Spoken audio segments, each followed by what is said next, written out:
Brazil sedang mendapatkan sorotan tajam usai tumbang dari Argentina di kualifikasi Piala Dunia 2026.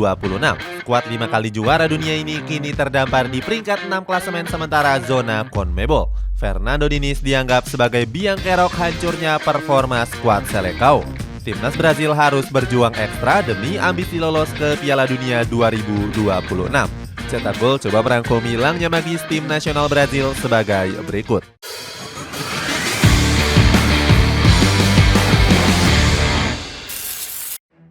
Banyak pemain bermasalah. Kiprah timnas Brazil mulai disorot tajam dalam beberapa tahun terakhir. Performa buruk ini nggak terlepas dari bermasalahnya para pemain yang membela skuad Seleção. Punggawa skuad Samba lebih dikenal punya citra negatif di luar lapangan. Mereka gemar membuat sensasi dengan terlibat kasus hingga keseharian yang buruk seperti mabuk-mabukan. Sejak dulu ada nama Adriano Leite Ribeiro yang karirnya hancur akibat ulahnya sendiri. Padahal Adriano masa muda disebut sebagai bakat sensasional penerus Ronaldo Nazario. Ex-Inter Milan ini mulai tersisih dari tim nasional Brazil karena gemar mengkonsumsi minuman keras. Setelah memasuki usia matang, karirnya pun semakin meredup dan gagal mempertahankan performa konsisten. Setelah Adriano, Brazil selalu dipenuhi oleh pemain yang bermasalah. Sebut saja Neymar yang punya gaya hidup glamor di luar lapangan sepak bola. Pemain berjuluk Menino ini suka berpesta sepanjang malam ketika membela Paris Saint-Germain. Neymar sendiri mengaku nyaman hidup dengan gaya mewah dan glamor. Dia nggak berniat untuk meninggalkan kesehariannya ini karena sudah menjadi kebiasaan. Dengan ketahanan fisik yang buruk, dirinya sering terkena cedera kambuhan hingga membuatnya banyak absen membela skuad Samba. Neymar juga pernah dicopot dari jabatan kapten timnas Brazil di era kepelatihan Tite. Sang pemain saat itu membuat ulah karena memukul fans Rene pada Mei 2019. Selanjutnya ada tingkah buruk dari Antony yang melakukan kekerasan di luar lapangan. Pemain Manchester United ini dituduh bertindak kasar pada mantan kekasihnya. Akibatnya performa Antony semakin menurun drastis karena tersandung kasus yang kontroversi. Lalu ada Lucas Paqueta yang terlilit hutang judi hingga didepak dari tim nasional Brazil. Manchester City sampai batal memboyong sang pemain karena kecanduan judi. Fernando Diniz sangat kecewa dengan Paqueta yang punya masalah di luar lapangan. Padahal gaya permainan pemain West Ham United ini sangat disukai olehnya. Keputusan panik tunjuk pelatih.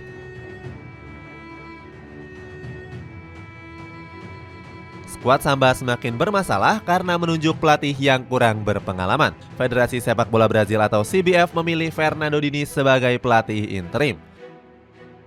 Pelatih dari Fluminense ini ditunjuk untuk menggantikan Ramon Menezes.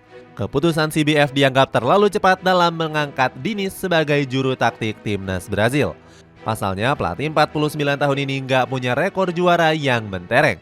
Diniz baru sekali meraih trofi Copa Libertadores bersama Fluminense di musim 2022-2023. Banyak anggapan kalau Diniz dianggap sebagai pelatih interim karena berstatus sebagai pelatih lokal. Pasalnya CBF ingin mempertahankan kultur skuad Seleção yang diasuh oleh pelatih asli Brazil. Keputusan ini didukung oleh legenda skuad Samba yakni Rivaldo. Dirinya mengultimatum CBF untuk nggak menunjuk pelatih asing untuk memimpin timnas Brazil. Rivaldo lebih percaya dengan kualitas pelatih lokal seperti Diniz. Menurutnya sang pelatih nggak kalah hebat dari pelatih asing seperti Pep Guardiola dan juga Abel Ferreira. Pasalnya kedua nama tersebut sempat dirumorkan melatih tim nasional Brazil. Guardiola disanjung hebat berkat prestasinya di Barcelona, Bayern Munchen hingga Manchester City. Di sisi lain, Ronaldo Nazario justru lebih mendukung CBF untuk menunjuk pelatih asing. Dirinya menilai kalau skuad Samba perlu mendobrak tradisi pelatih lokal yang sering gagal. Performa hancur-hancuran. Omongan dari Ronaldo terbukti dengan performa timnas Brazil yang saat ini masih jauh dari harapan. Saat ini skuad Samba sudah menelan 3 kekalahan beruntun dari 6 laga kualifikasi Piala Dunia zona CONMEBOL. Sebenarnya anak asuh dari Fernando Diniz berhasil mengawali 3 laga perdana dengan cukup baik. Brazil berhasil mengoleksi 7 poin dari hasil 2 kemenangan dan 1 kali imbang. Bahkan mereka berhasil menunjukkan kedikdayaan dengan membantai Bolivia 5-1. Hasil ini memupuk keyakinan besar dalam pelatih Fernando Diniz.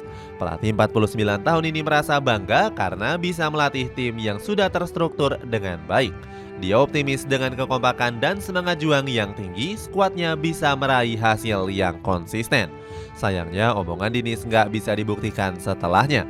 Pada pekan keempat kualifikasi Piala Dunia, skuad Selecao takluk atas Uruguay dengan 2 gol tanpa balas. Di laga ini, Brazil harus mengalami nasib yang cukup sial. Pasalnya, Neymar harus ditarik keluar di menit ke-44 karena cedera ACL. Hasilnya, ex-PSG ini harus menjalani operasi dan absen selama 7 bulan. Kehilangan Neymar begitu terasa bagi skuad asuhan Fernando Diniz. Pasalnya, sang pelatih nggak mampu mencarikan solusi untuk menggantikan peran sang bintang. Pada akhirnya, Brazil pun kembali mengalami nasib yang sial dengan menelan 2 kekalahan saat berhadapan dengan Kolombia dan Argentina. Akibatnya, fans sempat mencemooh para pemain Selecao di laga menghadapi skuad Albi Celeste. Nggak cuma itu, laga ini juga sempat diwarnai dengan kericuhan antar dua pihak supporter. Fernando Diniz mengaku sangat kecewa dengan sikap para pendukung. Menurut sang manajer, para pemain sangat membutuhkan dukungan di saat terpuruk seperti ini. Marquinhos dan kawan-kawan hanya bertengger di peringkat 6 klasemen dengan raihan 7 poin. Terpaut 8 poin dari Argentina yang menduduki posisi puncak klasemen. Roberto Carlos pun ikut mengomentari hasil buruk yang sedang dialami oleh negaranya. Dia menyalahkan taktik Diniz yang dianggap menghilangkan ciri khas Jogo Bonito ala Brazil. Lambatnya penunjukan pelatih. Meski begitu, kekacauan ini sebenarnya sudah diantisipasi oleh Federasi Sepak Bola Brazil. Seperti diketahui, CBF sudah menyiapkan Carlo Ancelotti untuk mengasuh skuad Selecao. Namun pelatih asal Italia ini baru bisa melatih Brazil pada Juni 2024 karena menghormati kontraknya bersama Real Madrid hingga akhir musim. Itu artinya sang pelatih punya tugas berat untuk mengembalikan kejayaan skuad Selecao. Apalagi Brazil saat ini sedang diterpa berbagai masalah internal, mulai dari kurangnya keharmonisan antar pemain hingga badai cedera yang menimpa tim.